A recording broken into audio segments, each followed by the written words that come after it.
معزز مصلیان کرام، السلام علیکم ورحمۃ اللہ وبرکاتہ۔ وعلیکم السلام۔ الحمد للہ رب العالمین والعاقبۃ للمتقین والصلاة والسلام على سيد الأنبياء والمرسلين وعلى آله وأصحابه أجمعين، أما بعد، فأعوذ بالله من الشيطان الرجيم، بسم الله الرحمن الرحيم، وما الحياة الدنيا إلا متاع الغرور۔ وقال النبي صلى الله تعالى عليه وسلم: الدنيا سجن المؤمن وجنة الكافر۔ صدق الله العظيم، وبلغنا رسوله النبي الأمين المتين المبين المعين الكريم، ونحن على ذلك لمن الشاهدين والشاكرين، والحمد لله رب العالمين۔ اعلیٰ حضرت عظیم البرکت مجدد دین و ملت الشیخ امام احمد رضا خان فاضل بریلوی ارشاد فرماتے ہیں: دن لہو میں کھونا تجھے، شب صبح تک سونا تجھے۔ دن لہو میں کھونا تجھے، شب صبح تک سونا تجھے۔ شرم نبی نہ خوف خدا، یہ بھی نہیں وہ بھی نہیں۔ شرم نبی نہ خوف خدا، یہ بھی نہیں وہ بھی نہیں۔ معزز سامعین، ابھی میں نے خطبہ مسنونہ کے بعد جس آیت کریمہ اور حدیث مبارکہ کو اپنا عنوان سخن بنایا ہے، اس پر مجھے روشنی لانے سے پہلے آئیے ہم آپ مل کر نبی کی بارگاہ میں عقیدت و محبت کے ساتھ اپنی غلامی کا ثبوت دیتے ہوئے بابا سے بلند درود پاک پڑھیں: اللہم صلی علی سیدنا شفیعنا مولانا محمد وسلم، صلو علیہ صلاۃ و سلام علیک یا رسول اللہ صلی اللہ علیہ وسلم۔ حضرات، ابھی میں نے قرآن مقدس کی آیت کریمہ کا جو ٹکڑا آپ کے سامنے پیش کیا، اس آیت سے اللہ تبارک و تعالی لوگوں کے درمیان اس دنیا کی حقیقت کو ظاہر کرواتا ہے کہ یہ دنیا ہے کیا، اس دنیا کی حیثیت کیا ہے اور کیا ہونی چاہیے۔ اس تعلق سے مجھے ابھی حضرت علامہ رومی رحمۃ اللہ علیہ کا کی ایک بہترین مثال ذہن میں یاد آ رہا ہے۔ آپ فرماتے ہیں کہ یہ دنیا قید خانہ ہے، یہ دنیا مسافر خانہ ہے، یہ دنیا فانی ہے، اور اس دنیا کی حیثیت ایک انسان کے لیے صرف اتنی ہی ہے جیسے کہ آپ فرض کریں کہ ایک دیوار ہے، اس دیوار پر جب سورج کی روشنی پڑتی ہے تو دیوار روشن ہو جاتا ہے، لیکن ذرا یہ بتائیے کہ دیوار پر وہ روشنی کتنے وقت تک کے لیے رہتی ہے؟ بس چند گھنٹوں کے لیے، صبح سے لے کر شام تک۔ جو بھی شام ہوتی ہے، اندھیرا چاروں طرف پھیل جاتا ہے، دیوار کی روشنی غائب ہو جاتی ہے۔ علامہ رومی رحمۃ اللہ علیہ فرماتے ہیں کہ کچھ نادان اور بیوقوف لوگ دیوار کی اس روشنی کو اس کی حقیقی روشنی سمجھ کر اس سے محبت کرنے لگتے ہیں، حالانکہ وہ روشنی بس چند گھنٹوں کے لیے ہوتی ہے۔ یہی مثال دنیا کی بھی ہے کہ جب انسان یہاں سے زندگی گزارنے کے بعد آخرت کے سفر کو طے کرتا ہے، تو جو انسان دنیا میں ملبس ہو کر دنیا کو حقیقی زندگی سمجھتے ہوئے اس کی خوبصورتیوں میں پڑ جاتا ہے، تو آخرت کے میدان میں وہ اپنے آپ کو نادان اور بیوقوف سمجھتا ہے کہ نہیں سمجھ رکھا، میرے اندر اتنا شعور نہیں کہ اللہ نے جس دنیا کو چند دن کے لیے بنایا ہے میں نے اسے ہمیشہ ہمیشہ کے لیے سوچ لیا تھا۔ اور اس دنیا کی حیثیت کیا ہے؟ اللہ کے نبی ارشاد فرماتے ہیں الدنیا سجن المؤمن و جنت الکافر، دنیا مومن کے لیے قید خانہ ہے اور کافر کے لیے جنت ہے۔ اس کا کیا مطلب ہے کہ دنیا مومن کے لیے قید خانہ ہے؟ ذرا سوچئے، اگر کوئی انسان کسی قید میں کسی جیل میں بند ہو جائے، وہاں اسے کتنی بھی فیسلٹی دی جائے، کتنی بھی آسائش و آرام میں رکھا جائے، انسان کی خواہش یہی ہوتی ہے کہ جب قید سے چھوٹ کر میں اپنے گھر چلا جاؤں۔ یہی حیثیت اس دنیا کی ہے کہ انسان اگرچہ بظاہر اس کو لگتا ہے کہ یہاں مجھے بہت ساری آسائشیں مل رہی ہے، مجھے بہت ساری سہولتیں دی جا رہی ہے، لیکن آخرت کے آرام، آخرت کے جنت کے مقابلے میں دنیا کی آسائشوں کی کوئی حیثیت نہیں ہے۔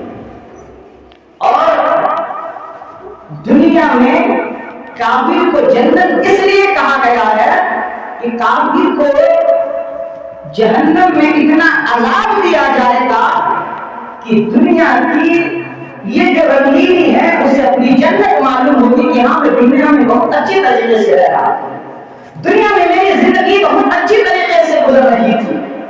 اور اللہ کے نبی صلی اللہ علیہ وسلم ارشاد فرماتے ہیں حب الدنیا رأس کل خطیئہ، دنیا کی محبت ہر برائیوں کی جڑ ہے، دنیا کی محبت تمام گناہوں کا جڑ ہے۔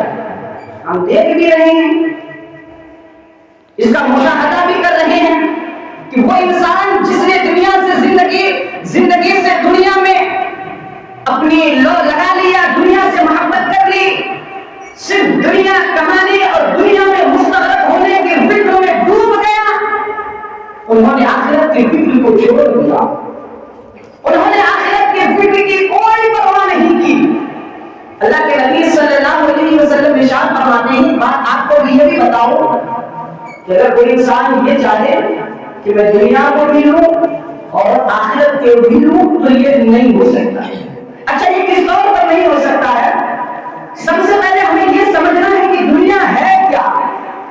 دنیا اس چیز کا نام ہے کہ ہم ان چیزوں میں ڈوب جائیں جو ہمیں اللہ کے ذکر سے غافل کر دیں۔ اسلام کبھی یہ نہیں کہتا ہے کہ آپ دنیا میں اپنی زندگی اچھی طریقے سے نہ گزاریں، نہیں، یہاں پہ اس دنیا کو منع کیا جا رہا ہے جس دنیا میں ڈوب کر آپ اپنی آخرت کو، آپ اپنے رب کے فرمان کو بھول جا رہے ہیں۔ اللہ کے نبی صلی اللہ علیہ وسلم ارشاد فرماتے ہیں من احب دنیاہ اضر بآخرتہ ومن احب آخرتہ اضر بدنیاہ فاقدر ما یبقی علی ما یفنی۔ اللہ کے نبی صلی اللہ علیہ وسلم ارشاد فرماتے ہیں جس نے دنیا سے محبت کی اپنی آخرت کو تباہ و برباد کر دیا، جس نے آخرت سے محبت کی دنیا کو تباہ و برباد کر دیا۔ اور اے لوگوں، اے میری امتوں، اے مجھے چاہنے والوں، اس آخرت کو ترجیح دو جو ہمیشہ ہمیشہ باقی رہنے والی ہے، اس دنیا پر جو چند دن میں فنا ہو جائے۔ تو اللہ کے نبی صلی اللہ علیہ وسلم نے بہت سارے مثالوں کے ذریعے اس امت کو یہ پیغام دے دیا، اے لوگوں، یہ دنیا کی زندگی تو چند دن کی زندگی ہے۔ اللہ کے نبی صلی اللہ علیہ وسلم ایک بار کی بات ہے، حضرت ابو ہریرہ رضی اللہ تعالیٰ عنہ فرماتے ہیں کہ حضور صلی اللہ علیہ وسلم کے ساتھ ہم لوگ کہیں پر جا رہے تھے، ہمارا گزر ایک کوڑے کرکٹ کے ڈھیر سے ہوا اور اسی میں ایک بکری کا بچہ مرا ہوا، سڑا ہوا پڑا ہوا تھا۔ اللہ کے نبی نے فرمایا اے ابو ہریرہ، یہ بکری جو ابھی یہاں پہ گر پڑا ہے کیا اس کا مالک اس کو پسند کرے گا؟ ابو ہریرہ فرماتے ہیں کہ اللہ کے نبی نہیں، اس بکری سے بدبو آتی ہے، اسی وجہ سے اس کے مالک نے یہاں پھینک دیا۔ اللہ کے نبی صلی اللہ علیہ وسلم نے ارشاد فرمایا اے ابو ہریرہ، جس طریقے سے مالک اس بکری سے اتنا نفرت کرتا ہے، اللہ تبارک و تعالیٰ کی بارگاہ میں اس دنیا کا بھی یہی مقام بے وقار ہیں۔ آگے اللہ کے نبی صلی اللہ علیہ وسلم ارشاد فرماتے ہیں کہ اے ابو ہریرہ، اگر اللہ کی بارگاہ میں اس دنیا کا مقام صرف ایک مچھر کے پر کے برابر ہو جاتا تو اس دنیا میں اللہ تعالیٰ کبھی بھی کسی کافر کو پانی تک نصیب نہ کرتا۔ یہ ہے دنیا کا مقام۔ لیکن ہم اسی دنیا میں ڈوبے ہوئے، ہمارا کیا عالم ہے کہ آج ہم نے اخروی زندگی کو، ہمیشگی کی زندگی کو اس چند دن کی زندگی کا موقعیت دے دی۔ حضرات ایک بات کی بات ہے، خلیفہ اول حضرت ابوبکر صدیق رضی اللہ تعالیٰ عنہ اپنے ساتھیوں کے ساتھ کہیں پر تشریف فرما ہے۔ آپ نے فرمایا کہ مجھے کوئی پانی لا کر۔ حضرت ابوبکر صدیق نے جب پانی مانگا تو آپ کی بارگاہ میں پانی کے ساتھ ساتھ شہد بھی پیش کیا ہے۔ تو حضرت ابوبکر صدیق اس پانی اور شہد کو پینے کے لیے منہ کے قریب بڑا ہی رہے تھے، اتنے میں آپ کی آنکھوں سے آنسو جاری ہو گیا اور آپ نے پانی اور شہد کو وہیں پہ رکھ دیا۔ یہی تک محفوظ نہیں بلکہ آپ کی آنکھوں سے آنسو جاری ہونا تھا، آپ بہت ٹائم تک، بہت وقت تک روتے رہے، اتنا روئے کہ وہاں پر جتنے صحابہ تھے سب کے سب آپ کے ساتھ رونے لگے۔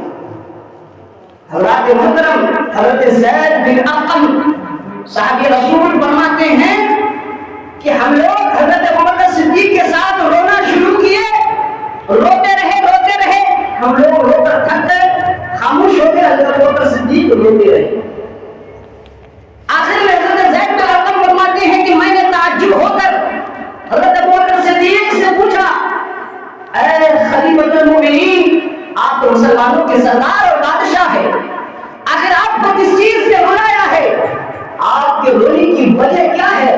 حضرت ابوبکر صدیق فرماتے ہیں، اے میرے ساتھی سنو، ایک بار کی بات ہے کہ میں نبی کی بارگاہ میں بیٹھا ہوا تھا، اچانک میں نے دیکھا کہ حضور اپنے آپ سے کسی چیز کو دور کر رہے ہیں۔ جب میں نے دیکھا تو بظاہر کوئی چیز نظر بھی نہیں آ رہی ہے جس چیز کو حضور اپنے سے دور کر رہے ہو، لیکن اپنے ہاتھوں سے اشارہ کر کے دور بھی کر رہے ہیں۔ جب میں نے اللہ کے نبی سے پوچھا، اے نبی آپ یہ فرما دیں کہ آپ ایسا لگ رہا ہے کہ کسی چیز کو خود سے دور کر رہے ہیں لیکن کوئی چیز نظر بھی نہیں آتی ہے، آخر آپ کس چیز کو دور کر رہے ہیں؟ تو اللہ کے نبی صلی اللہ علیہ وسلم نے ارشاد فرمایا، اے ابوبکر صدیق، یہ دنیا ہے جو میرے قریب آتی جا رہی ہے، میں اس کو اپنے سے دور کرتا جا رہا ہوں۔ اس کے بعد جب میں نے اس دنیا کو اپنے سے دور کیا تو وہ دنیا مجھ سے کہنے لگی، اے نبی آپ مجھ سے خود کو تو دور کر رہے ہیں لیکن ایک وقت ایسا آئے گا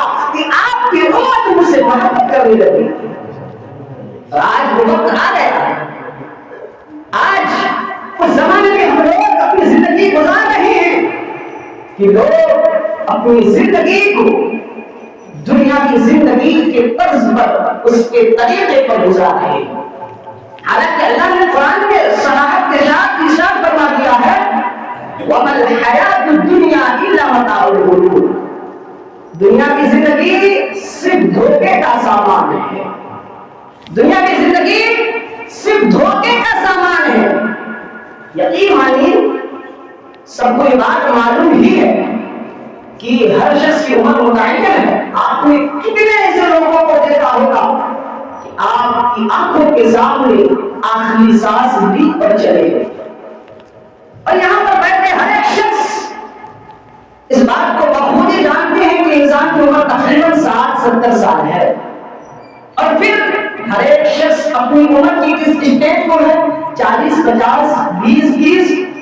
اس حساب سے اگر وہ یہ معائنہ کرے، اگر مشاہدہ کرے، اندازہ لگائے اب مجھے کتنی دن زندگی گزارنی ہے، اب میری زندگی کے کتنے ایام، کتنے دن بچے ہوئے ہیں، پھر میں نے جو جتنے زندگی گزار دی اتنے دنوں میں کتنی نیکیاں کی، کتنی نمازیں پڑھی، کتنے روزے رکھے، اور کتنے دوسرے کے حقوق کو پامال کر دیا، دوسرے کے دل کو دکھایا، دوسروں کو گالیاں دی، دوسروں کو تکلیف پہنچائی۔ اللہ تعالیٰ ارشاد فرماتا ہے، وَاعْلَمُوا أَنَّمَا الْحَيَاةُ الدُّنْيَا لَعِبٌ وَلَهْوٌ وَزِينَةٌ وَتَفَاخُرٌ بَيْنَكُمْ وَتَكَاثُرٌ فِي الْأَمْوَالِ وَالْأَوْلَادِ۔ اے لوگوں جان لو یہ دنیا کی زندگی کھیل کود ہے. اللہ قرآن میں فرماتا ہے کہ دنیا کی زندگی کھیل کود ہے. مفسرین کرام فرماتے ہیں کھیل کود کون کرتا ہے؟ بچے کرتے ہیں. تو ہم اسے کیا بیوقوف سمجھتے ہیں، بچوں کو کھیل کود سے دور کرتے ہیں کہ دور ہو جاؤ، کیونکہ یہ اصل زندگی نہیں ہے. اسی طریقے سے دنیا کی زندگی کو قرآن نے کھیل کود کہا، وہ زینت اور زینت کا. اور دیکھ بھی رہے ہیں کہ یہ زینت، یہ زیب و آرائش آج دنیا نے اپنا لیا ہے. وَتَفَاخُرٌ بَيْنَكُمْ فِي الْأَمْوَالِ وَالْأَوْلَادِ وَتَفَاخُرٌ بَيْنَكُمْ وَتَكَاثُرٌ فِي الْأَمْوَالِ وَالْأَوْلَادِ. اور آپس میں ایک دوسرے پر فخر و غرور کرنا. تم نے اپنے بیٹے کی شادی میں 1 لاکھ خرچہ کیا، میں 2 لاکھ خرچ کروں گا. تم نے اپنی خدا پروگرام میں اتنا خرچہ کیا ہے، میں دوسروں کو دکھانے کے لیے اس سے زیادہ کروں گا. یہ قرآن کہہ رہا ہے تفاخر بینکم، آپس میں ایک دوسرے پر فخر کریں گے.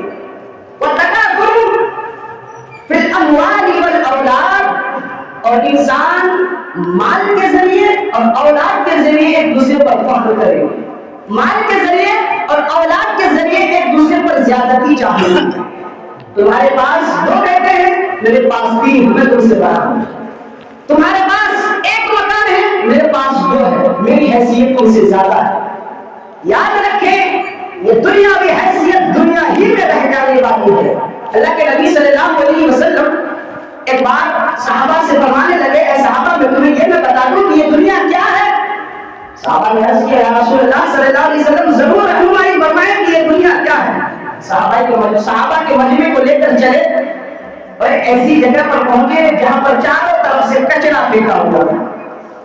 ایک ایسی جگہ پر گئے جہاں پر چاروں طرف سے کچرا پھینکا ہوا تھا اور وہاں پر انسان کے سر کی ہڈی نظر آ رہی تھی. تو اللہ کے نبی صلی اللہ علیہ وسلم نے ارشاد فرمایا، اے صحابہ دنیا کی حیثیت، دنیا کی مثال اس کچرے کی ڈھیر کی طرح ہے. اور یہ سر کی ہڈی جو تم لوگ دیکھ رہے ہو، یہ بہت ساری ہڈیاں ایسی ہیں جو تم سے پہلے ایک قد آور بڑا شخص دنیا کے اعتبار سے دولت مند ہوا کرتا تھا، آج ان کے گوشت، ان کے کھال سب گل گیا ہے. اور ایک دن یہ بھی آئے گا کہ اس کی ہڈی بھی گل جائے گی. اللہ کے نبی صلی اللہ علیہ وسلم نے ارشاد فرمایا، اے صحابہ تم لوگ کبھی بھی اس دنیا کو اپنی حقیقی زندگی نہ مان لینا. اچھا ایک بات، آخری بات آپ کو بتاؤں کہ اللہ تعالیٰ کتنا رحمان و رحیم ہے کہ ہم رب کے ذکر سے غافل ہے. اللہ تعالیٰ نے جس مقصد کے خاطر ہمیں پیدا کیا ہے ہم اس مقصد کی طرف جا ہی نہیں رہے، لیکن تب بھی اللہ نے ہمارے رزق کو بند نہیں کیا. اللہ نے ہم سے آشائشوں کو چھینا نہیں. سید الطائفہ حضرت جنید بغدادی رحمۃ اللہ علیہ فرماتے ہیں کہ ایک بار میرے کسی مرید نے مجھے ایک پرندہ لا کر دیا، تو مجھے بھی آپ اس کو رکھیے، ذبح کر کے اس کا گوشت آپ کھائیے گا. اللہ کے بہت بڑے ولی جنید بغدادی فرماتے ہیں کہ میں نے اس پرندے کو اپنے پاس کئی دنوں تک رکھا رہا. چند دن کا عرصہ گزرا، وہ پرندہ اپنے زبان حال سے کہنے لگا، اے جنید بغدادی آپ تو اللہ کے ولی ہیں اور آپ کس طریقے سے بلا قید جب چاہتے ہیں، جس دوست سے چاہتے ہیں، جس رشتے دار سے چاہتے ہیں ملاقات کر لیتے ہیں، لیکن آپ نے مجھے قید کر دیا ہے. میں تو کہیں جا بھی نہیں پا رہا ہوں، کسی سے مل بھی نہیں پا رہا ہوں. تو حضرت جنید بغدادی نے اس پرندے کو چھوڑ دیا. اس کے بعد اس پرندے نے کیا جواب دیا، کیا کہا سنیے. وہ پرندہ کہتا ہے کہ اے جنید بغدادی میں ہمیشہ اللہ کا ذکر کر رہا تھا، بس ایک دن ایسا آیا کہ میں نے اس دن اللہ کے ذکر کو چھوڑ دیا. تو جس دن میں اللہ کے ذکر کو چھوڑا کسی نے مجھے شکار کر کے قید میں بند کر دیا. اور اے جنید بغدادی آج آپ کی بارگاہ میں خدا کی قسم کھاتا ہوں کہ آج کے بعد اپنی زندگی میں کبھی بھی اللہ کے ذکر کو نہیں چھوڑوں. آپ سوچ سکتے ہیں کہ ایک پرندہ ہے اللہ کے ذکر سے غافل ہو جاتا ہے تو اسے قید کر دیا جاتا ہے۔ آپ تو اشرف المخلوقات ہے، اللہ نے آپ کو عقل دی ہے، اللہ تعالیٰ نے آپ کو زندگی گزارنے کے سلیقے اور طریقے بتائے ہیں، آپ کو زندگی گزارنے کے سارے طریقے قرآن میں مرتب ہے، لیکن ہماری زندگی کا عدم کیا ہے؟ ہم اپنی زندگی کو کس سانچے میں ڈال کر گزار رہے ہیں؟ اس لیے ہم اور آپ کو چاہیے کہ ہم اپنے اعمال کا محاسبہ ضرور کریں، ہم خود کو ضرور جانچیں، دوسروں کو تو بہت جانچ لیتے ہیں نا، فلاں ایسا ہے، فلاں کا بیٹا ایسا ہے، فلاں یہ کرتا ہے، ٹھیک، خود بھی کبھی اپنے آپ کو جانچ لیں، میں کیا کرتا ہوں، میں نے اتنے دن تک کیا کیا اور اللہ نے مجھے کس کس کام کے لیے پیدا کیا۔ یاد رکھیں، ہر انسان اپنے سے ماتحت کا ذمہ دار ہوتا ہے۔ اسلام کے اندر بھی اگر آپ جس لیول کے ذمہ دار ہیں، قیامت کے دن آپ کے ماتحت، آپ کے اندر میں جتنے بھی لوگ ہوں گے، سارے لوگوں کے بارے میں آپ سے سوال کیا جائے گا۔ اس لیے خود بھی اپنی زندگی کو اسلامی طرز پر ڈھالنے کی کوشش کریں اور اپنی اولادوں کو بھی اسلامی طرز عمل پر زندگی گزارنے کی توفیق عطا فرمائیں۔ وقت اور اجازت نہیں دیتا ہے، یہی پر اپنی گفتگو کو ختم کر رہا ہوں۔ وآخر دعوانا الحمد للہ رب العالمین۔ استغفر اللہ ربی من کل ذنب واتوب الیہ۔ السلام۔